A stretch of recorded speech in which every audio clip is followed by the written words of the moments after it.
Hello, friend. Pull up a bench and take a breath with me. Today we're talking about AI and how it helped me find my real voice. Someone asked last night, Peggy, do you use AI for your videos? It wasn't criticism, it was curiosity. Still, I froze because someone else had commented that my post sounded AI generated. And you know what? In a way, they're right, just not in the way they think. Here's what really happens. Every video starts as a scribble in my journal, something I've lived, prayed through, or researched until God won't let me ignore it. I write it out by hand, trim it, rewrite it, cry over it sometimes. Then Grammarly rescues me from 100 ADHD typos. If a sentence feels muddy, I work at it. I may even reach out to people and ask questions. I don't let AI speak for me. I let it help me speak more clearly as me. When I use Descript, I'm not borrowing someone else's voice. I've trained my own, my real voice, so the program can read my words the way I would naturally say them.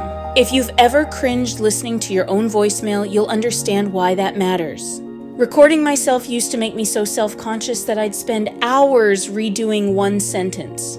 Now Descript helps me tell the story without that panic. It's like having a little assistant that reads my script in my exact voice, so I can focus on the message instead of worrying about how I sound. Every punctuation mark shapes how it speaks. A comma gives me a breath. A question mark lifts hope. An ellipsis slows the soul down long enough to listen. Once, I even tested a slightly deeper tone for a sermon series called When God Calls Your Name, because I thought it might help bring those biblical voices to life. But a dear friend said, Peggy, your real voice adds something the AI can't. And they were right. So now I keep my voice imperfect, human, warm, and real. It means that every idea I create has to climb over a mountain of self-doubt before it ever leaves my desk. It's not about perfection. It's about fear, the kind that whispers, what if they don't get it? What if I've said too much or not enough? AI hasn't replaced me. It's released me. It's like a digital white cane, a tool that removes barriers without erasing the person. My neurospicy brain doesn't go away. It just finally has a path to move freely. When I was on sabbatical, I spent a week trying to finish a blog post. I'd written and rewritten it, researched, prayed, and overthought every line. It sat there on my computer, finished but unshared. Then a friend, someone new I'd met back home in Canada, reached out.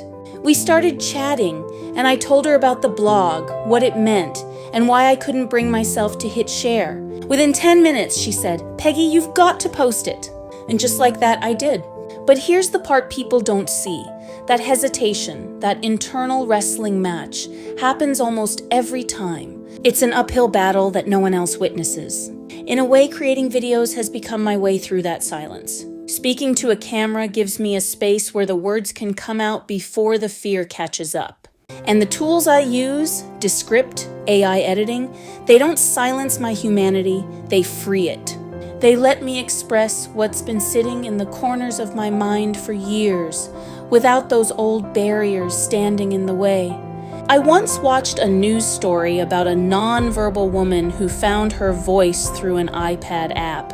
Her words weren't robotic, they were hers. Technology didn't steal her humanity, it revealed it. That's exactly how I feel when I use these tools.